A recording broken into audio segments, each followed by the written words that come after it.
10, 9, 8, 7, 6, 5, 4, 3, 2, 1, 0. Hai guys, senang banget ketika kita kemarin gitu ya sudah membahas tentang jurusan kedua yang cukup banyak diminati, yaitu jurusan dari manajemen, finance, and business. Nah guys, di minggu keempat ini sekali lagi kita bukan hanya membahas jurusan demi jurusan, tetapi mari kita juga membahas firman Tuhan. Mari kita juga menjadi pribadi yang bukan hanya bertumbuh secara sendiri, tetapi bertumbuh secara komunal. Kalau Be With You ada untuk kita merefleksikan hidup kita secara pribadi di hadapan Tuhan, maka di dalam persekutuan raya yang akan diadakan minggu keempat dengan tema Faithful, maka mari kita sama-sama menjadi pribadi juga yang setia untuk tetap memelihara persekutuan di antara kita dan memelihara hubungan pribadi kita dengan Tuhan. So, jangan lupa, mari kita siapkan hati kita untuk kembali lagi belajar akan kebenaran firman Tuhan. Yuk, kita berdoa.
Teman-teman, ternyata sebagai manusia, nggak cuma tubuh kita doang yang lapar dan haus, tapi jiwa kita juga bisa loh teman-teman.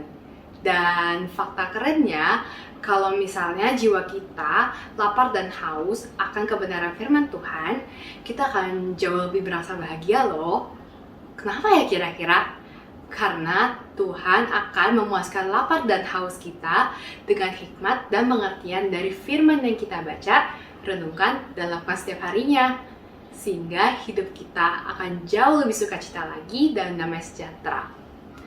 Teman-teman, pertanyaan aku nih, apakah kalian merasa lapar dan haus akan kebenaran firman Tuhan setiap harinya? Yuk, kita jauh lebih disiplin lagi untuk membaca, merenungkan, dan melakukan firman-Nya setiap hari, seperti rusa yang haus dan rindu akan sungainya.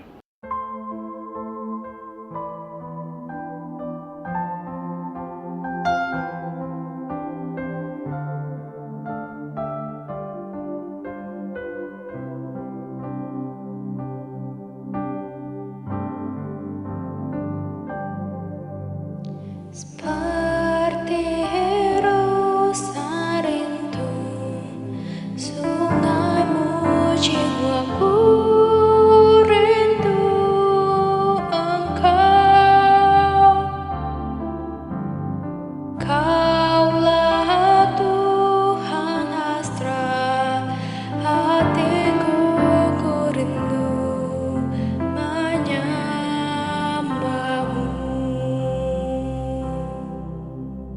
Seperti rusa rindu sungaimu, jiwaku rindu Engkau. Kaulah Tuhan hasrat hatiku, ku rindu menyembahmu.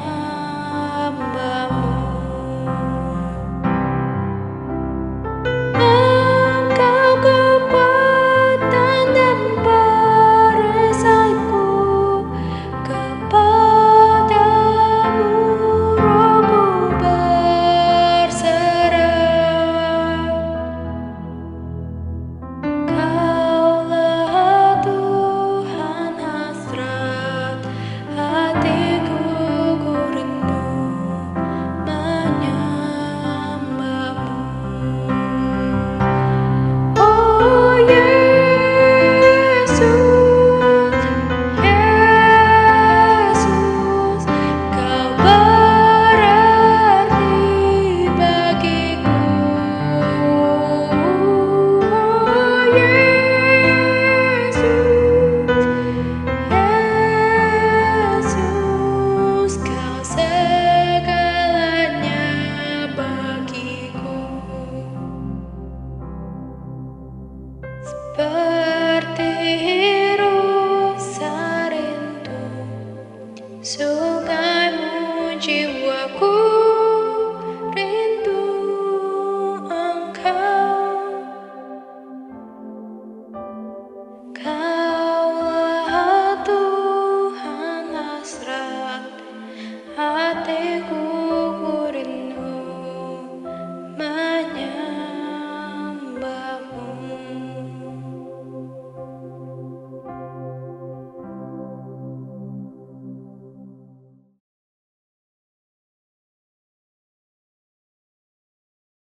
Mari kita sama-sama berdoa. Tuhan, kami saat ini bersyukur ketika kami boleh kembali lagi diingatkan bahwa Tuhan adalah Tuhan yang sayang kami. Tuhan adalah Tuhan yang ingin supaya kami bukan hanya memperkuat terus imun tubuh kami, tetapi memperkuat iman kami. Sehingga sekalipun kami mungkin dalam kondisi terisolasi, kami harus mengasingkan diri kami satu sama lain, tetapi kami bersyukur karena Tuhan tidak pernah meninggalkan kami. Dan Tuhan tolong supaya iman kami, sekalipun kami harus mengisolasi diri kami, jangan sampai iman kami terdistorsi. Terima kasih Tuhan, hanya di dalam nama Tuhan Yesus kami bersyukur dan berdoa. Amin. Teman-teman, hari ini kita akan lanjutkan dari seri ucapan berbahagia yang Tuhan Yesus sendiri ajarkan kepada para murid secara khusus dalam Matius 5 ayatnya yang ke-6. Berbahagialah orang atau mereka yang lapar dan haus akan kebenaran karena mereka akan dipuaskan. Nah teman-teman, waktu Tuhan Yesus ngomong seperti ini, Berbahagialah mereka yang lapar dan haus, maka satu hal yang harus kita ingat bahwa waktu Tuhan Yesus mengatakan atau mengajarkan ucapan berbahagia, maka sekali lagi Tuhan Yesus sebenarnya sedang menekankan tentang inner beauty dari seseorang gitu ya. Kecantikan atau kegantengan di dalam diri seseorang itu gitu ya. Bukan yang kelihatan, tetapi berbicara tentang segala sesuatu yang ada di dalam, dan kalau mau dibilang berbicara tentang longing atau passion gitu ya. Ini bukan berbicara tentang sesuatu yang kelihatannya benar, tetapi berbicara tentang passion, harapan, kerinduan dari orang tersebut untuk sesuatu yang benar. Nah, teman-teman, ketika kita ingat kebenaran, maka satu hal yang harus kita ingat bahwa kita ini adalah sebenarnya orang-orang yang telah dibenarkan oleh karya Kristus. Sekali lagi, waktu Tuhan Yesus berbicara ucapan berbahagia atau khotbah di bukit ini, maka yang dia tekankan adalah inner beauty seseorang. Dan kalau mau dibilang berbicara tentang kebenaran, maka kebenaran itu berbicara tentang status kita, posisi kita ketika kita sudah menerima karya keselamatan Kristus. Jadi teman-teman, ketika teman-teman bilang aku sudah Kristen dari waktu lahir gitu ya. Jadi waktu lahir mungkin teman-teman bilang saya nggak nangis tapi saya nyanyi haleluya gitu ya. Haleluya gitu ya waktu lahir gitu ya. Nah teman-teman, waktu teman-teman bilang teman-teman jadi orang Kristen, maka ini berbicara tentang status yang benar di hadapan Tuhan, bukan karena engkau lahir sebagai seorang Kristen, tetapi karena karya Kristus itu sudah nyata di dalam kehidupanmu. Jadi waktu Tuhan Yesus bilang berbahagialah mereka yang lapar dan haus akan kebenaran, maka ini berbicara tentang bukan hanya status kita sebagai orang yang benar, tetapi sebagai orang-orang yang telah dibenarkan, maka kita harusnya merindukan untuk hidup benar di hadapan Tuhan dan sesama. Gak ada lagi tuh yang namanya bohong putih, gak ada. Gak ada lagi tuh melakukan kebenaran untuk menjudge orang lain supaya orang lain kelihatan lebih buruk daripada kita, gak ada. Waktu kita bilang merindukan kebenaran atau longing, kepengen untuk hidup benar, lapar dan haus akan kebenaran, maka ini berbicara bukan masalah junk food, fast food, atau snack saja, tetapi berbicara tentang main gitu ya, sesuatu yang inti. Teman-teman, kalau teman-teman lapar, maka kalau zaman sekarang enak ya, ada drive-thru di mana-mana gitu ya, apalagi di masa-masa pandemi ini, semua merubah bentuknya, semua jadi drive-thru gitu ya. Kita bisa pesen, tinggal masuk mobil, parkir mobil, kita ngomong, nanti orangnya akan nganterin gitu ya. Nah itu kan gampang sekali. Tetapi waktu berbicara tentang lapar dan haus ini, maka berbicara tentang kebutuhan terdalam yang gak bisa diganti dengan snack, gak bisa diganti dengan sesuatu yang sifatnya cuman cemilan gitu ya, atau berbicara tentang ya udahlah yang penting makan. Enggak, tetapi berbicara tentang sesuatu yang main, sesuatu yang inti yang harus segera dipenuhi. Dan menariknya adalah teman-teman, ketika orang itu lapar dan haus akan kebenaran, maka kalimat berikutnya mengatakan, karena mereka akan dipuaskan. Teman-teman, berbicara untuk merindukan hidup benar di hadapan Tuhan, itu adalah satu hal. Tetapi ketika kita merindukan ini, maka di dalam anugerah Tuhan, sekali lagi, di dalam anugerah Tuhan, bukan kita yang mencapainya, tetapi anugerah Tuhan memberikan kepada kita hikmat untuk hidup benar, untuk hidup kudus, untuk hidup sungguh-sungguh menyenangkan hati Tuhan. Teman-teman, bedakan antara apa yang Tuhan Yesus sampaikan kepada orang-orang yang mendengar ajarannya ketika dia berkhotbah di bukit dengan orang-orang yang saat itu atau orang-orang Farisi yang pada saat itu berusaha melakukan yang benar. Mereka berusaha melakukan yang benar supaya kelihatan benar, kemudian dipuji sebagai orang yang benar. Tetapi Tuhan Yesus menggarisbawahi bahwa semua itu mereka sudah dapatkan di bumi. Tetapi berbicara tentang status kita yang benar dan dibenarkan oleh karya Kristus, maka biarlah kerinduan kita adalah benar-benar untuk melakukan kehendak Tuhan. Ketika kita merindukan hal itu, Tuhan akan menolong kita. Jadi, ini bukan berbicara tentang sekali lagi apa yang kita lakukan hanya karena kewajiban saja. Tetapi ini berbicara tentang passion, sesuatu yang kita rindukan di dalam diri kita, sesuatu yang kita harapkan di dalam, kalau mau dibilang impian kita, berbicara tentang satu tujuan, hidup benar. Satu tujuan, aku sudah dibenarkan dan aku harus tahu diri untuk hidup benar di hadapan Tuhan. Teman-teman, sekarang kita berbicara tentang standar yang banyak sekali, kalau kita mau dibilang bukan hanya double standard, tapi triple standard dan juga universalism gitu ya. Semua orang benar, semua orang bisa melakukan hidupnya enak-enaknya dia, mau-maunya dia. Standar benar kamu dengan standar benar saya beda gitu ya.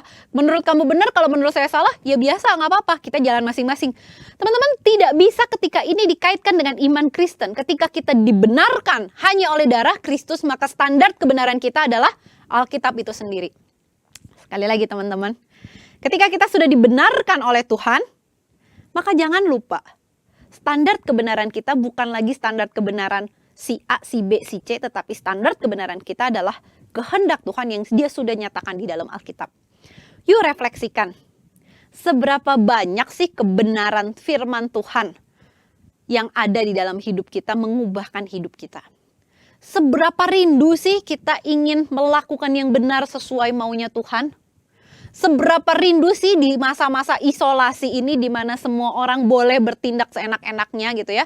Di depan Zoom teman-teman mungkin cuma pakai baju seragam atasnya doang, bawahnya nggak apa-apa lah, nggak pakai gitu ya. Kita juga nggak mempermasalahkan itu gitu ya. Guru-guru juga tidak mempermasalahkan itu. Tetapi bagaimana hidup kita di Zoom-nya Tuhan itu benar-benar nampak bukan hanya atas bawah, tetapi sampai ke dalam hati kita bahwa kita rindu untuk hidup benar sesuai dengan kehendak Tuhan. Teman-teman, yuk ambil waktu, kita refleksikan, seberapa rindu sih kita mau melakukan kehendak Tuhan? Seberapa rindu sih kita mau bukan hanya ngelirik Alkitab kita, tetapi kita membaca dan melakukannya. Membaca, merenungkan, dan melakukannya. Seberapa rindu sih kita mau Tuhan tolong kita untuk kita berubah menjadi sesuai dengan standarnya Tuhan. Jangan-jangan masa isolasi ini membuat kita semakin nyaman di zona nyamannya kita. Semakin kita tidak mau merubah hidup kita. Semakin kita merasa ya sudahlah, terserah kamu, terserah saya, semua boleh. Yuk teman-teman, kita ambil waktu, kita tenangkan diri di hadapan Tuhan. Kita refleksikan seberapa dalam kerinduan itu ada di dalam hidup kita. Seberapa dalam kerinduan untuk hidup benar itu ada di dalam hati dan pikiran kita. Yuk kita berdoa.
Tuhan, kami saat ini mau berdoa menyerahkan supaya hidup kami bisa terus dibenarkan dan memiliki kerinduan untuk hidup benar di hadapan Tuhan.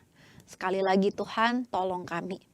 Kami lemah, kami terbatas, kami punya banyak distorsi dari hal-hal yang lain, tetapi kami percaya ketika kami punya kerinduan itu, maka Tuhan yang akan menolong kami, memimpin kami, memuaskan keinginan itu. Tolong kami jangan mudah tergoda hanya dengan makanan snack rohani yang ringan saja, tetapi kami rindu untuk melakukan kehendak Tuhan yang sudah memberikan hidupnya, memberikan nyawanya supaya kami dibenarkan. Terima kasih Tuhan, di dalam satu nama Tuhan kami Yesus Kristus kami berdoa dan bersyukur. Amin.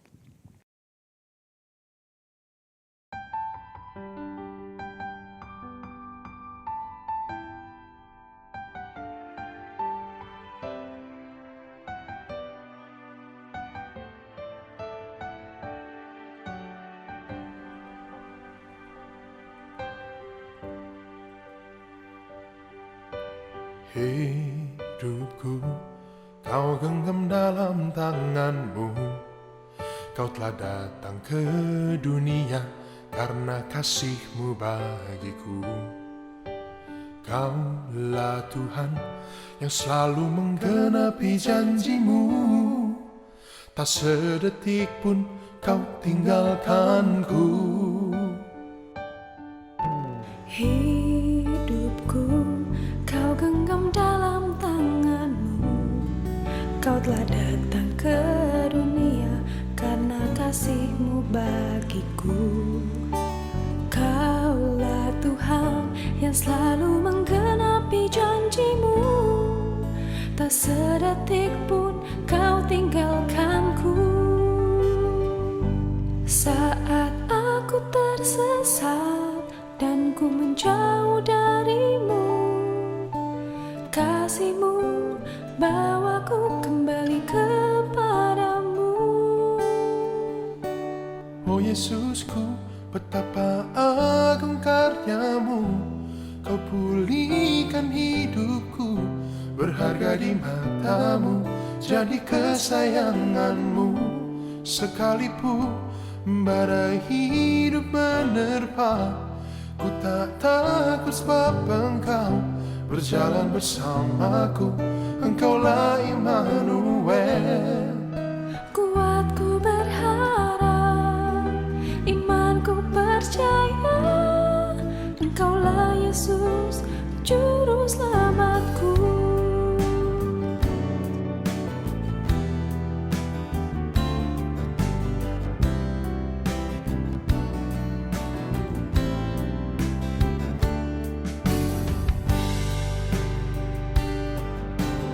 Hidupku kau genggam dalam tangan-Mu.